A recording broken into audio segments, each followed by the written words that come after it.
Irmãos, a paz do Senhor Jesus. Esta é a sua primeira aula de antropologia bíblica. Nesta aula, meus irmãos, vamos ver o que se trata a antropologia bíblica e também já entrar em seu conteúdo, que é a origem do homem. Sugiro aos irmãos que tenham um caderno, caneta para fazer anotação e, se possível, também leia depois na íntegra o capítulo 1 do seu livro de apoio, o livro da disciplina.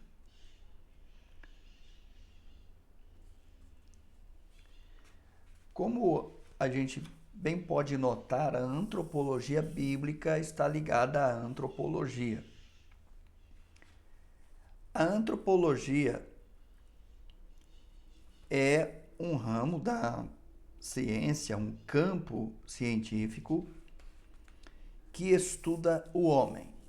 Pelo seu nome, nós já percebemos isso, que é anthropos mais logia ou logia, dois termos gregos que somados formam o nome dessa palavra, que é antropologia, estudo do homem.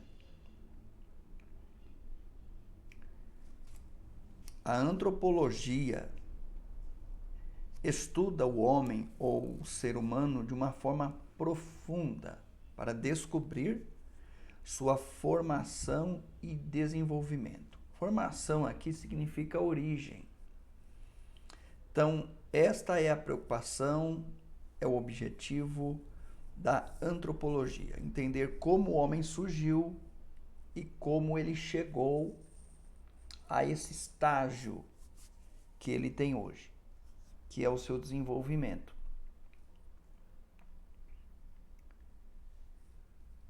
A antropologia possui variações.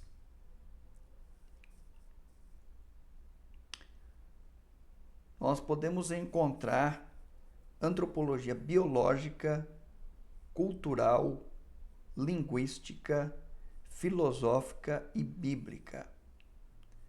Cada uma delas vai abordar aspectos específicos do ser humano.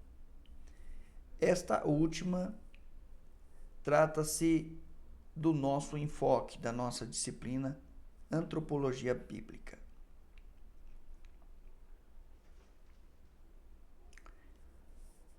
Que, por sua vez, trata-se do estudo do homem, tendo como base principal as Escrituras Sagradas. Mas ela também compartilha informações de outras ciências ou áreas. Lembrando que a fonte de autoridade é a palavra de Deus. Então, todas as outras informações devem atender, devem passar pelo crivo das Escrituras. Agora, entrando um pouco no conteúdo da antropologia bíblica. Esta é a principal pergunta que nós temos. E é claro, por se tratar de antropologia bíblica, nós vamos recorrer às Escrituras para buscar responder esta questão: como surgiu o homem? Gênesis capítulo 1, versículo 26, temos o seguinte texto: E disse Deus: façamos o homem à nossa imagem, conforme a nossa semelhança, e domine sobre os peixes do mar, e sobre as aves dos céus, e sobre o gado, e sobre toda a terra, e sobre todo réptil que se move sobre a terra. A palavra que se destaca aqui para nós é imagem.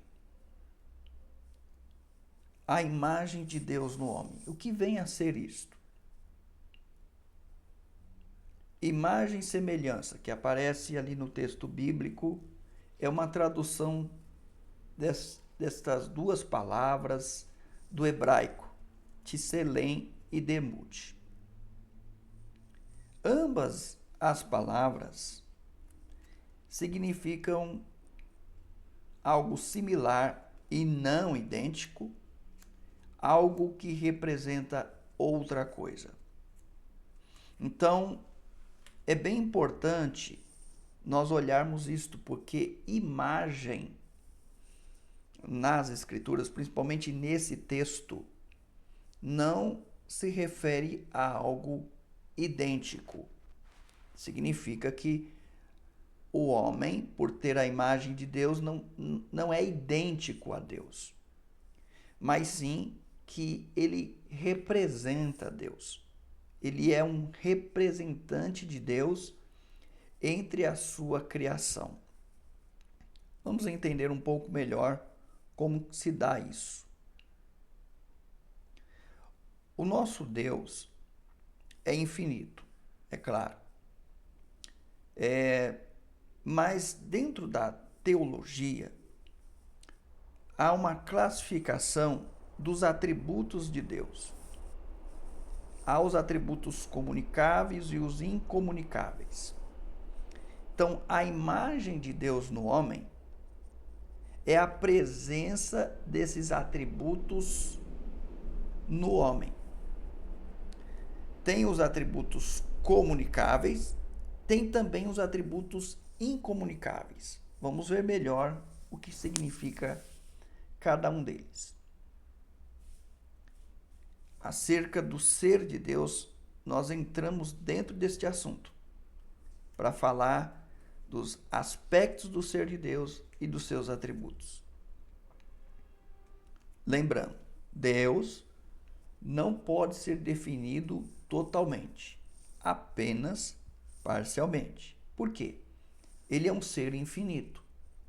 Não há condição, não há possibilidade humana de compreender Deus na sua totalidade. Além do mais, nós só estudamos aquilo que Deus revelou. Então, o ser de Deus pode ser descrito sob 3 aspectos. Depois corrijam aí, não é sobre, é sob. Espiritual, moral e intelectual.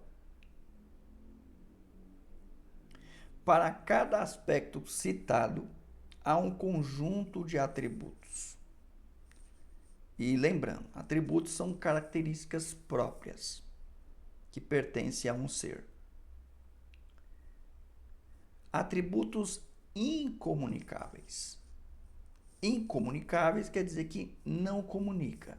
Então, são aqueles o qual Deus não compartilha com o homem. E aqui estão alguns deles: espiritualidade, onisciência, onipotência, onipresença, presciência e eternidade.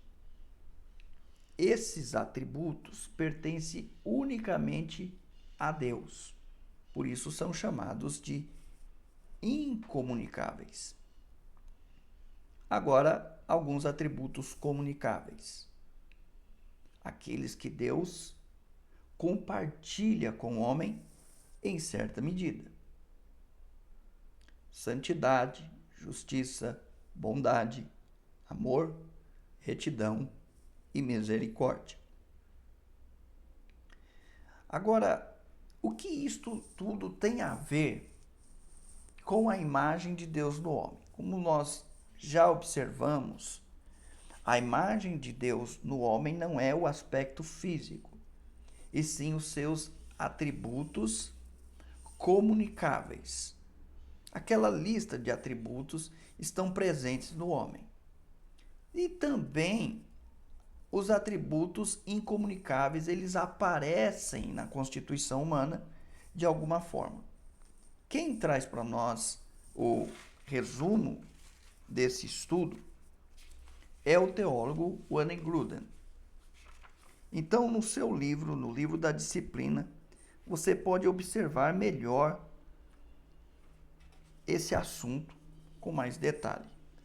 A partir da página 19, você vai ver ali atributos ou aspectos da semelhança. Mas aqui nós trouxemos um resumo. Então, dentro dos aspectos morais do ser humano, você encontra responsabilidade e senso íntimo de certo e errado. Aí a gente pergunta, isto está apenas no homem? Não, isto também está em Deus. Obviamente está primeiramente em Deus e depois no homem. Porque Deus criou o homem a partir de si mesmo, a partir da sua imagem. É isso que o teólogo está mostrando aqui. Aquilo que está em Deus também está no homem. Aspectos espirituais. Pense, quais aspectos espirituais estão em Deus, quais estão no homem? Aqui, o teólogo mostra que nós, como seres humanos, temos o aspecto espiritual. Como comprovar isto? Bem, nós temos relacionamento com Deus, nós louvamos, oramos, temos uma vida espiritual. Isso indica que a vida do homem está além do seu aspecto físico, além do seu corpo. Ele tem uma substância, uma instância, ele tem, digamos aí, um componente que está além do material. Aspectos mentais. O homem tem raciocínio, pensamento lógico, noção de futuro, criatividade, emoções, etc. É muito interessante quando você tenta comparar com o mundo animal. Dentro do mundo animal, qual ser você pode dizer que tem raciocínio e pensamento lógico, por exemplo? Ou noção de futuro, criatividade, emoções? Os animais são o que são. Eles nascem, têm um instinto e se desenvolvem dentro daquele instinto e não mudam.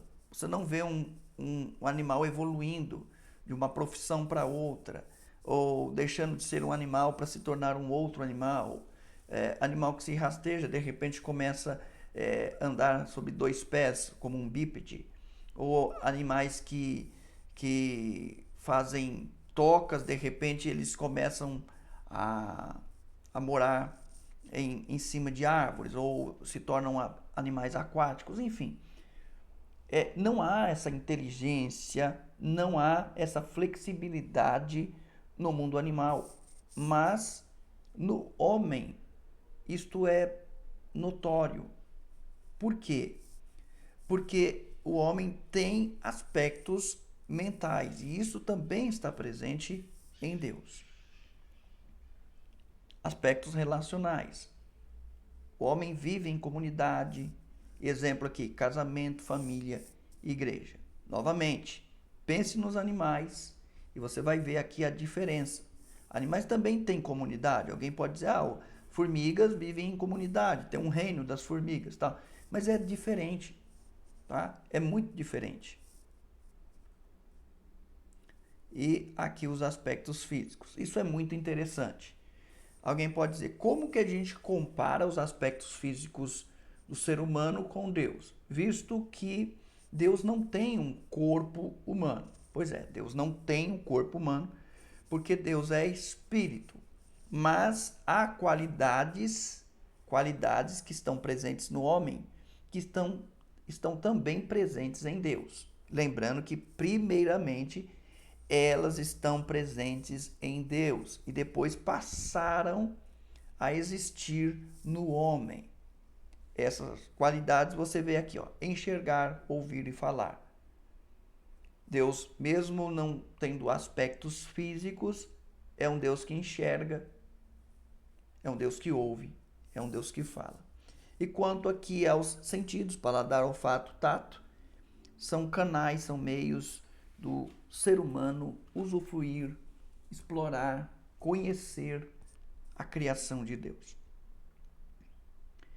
Então, foi isso. Aqui um rápido resumo da aula de antropologia bíblica. Reveja essa aula quantas vezes for necessário.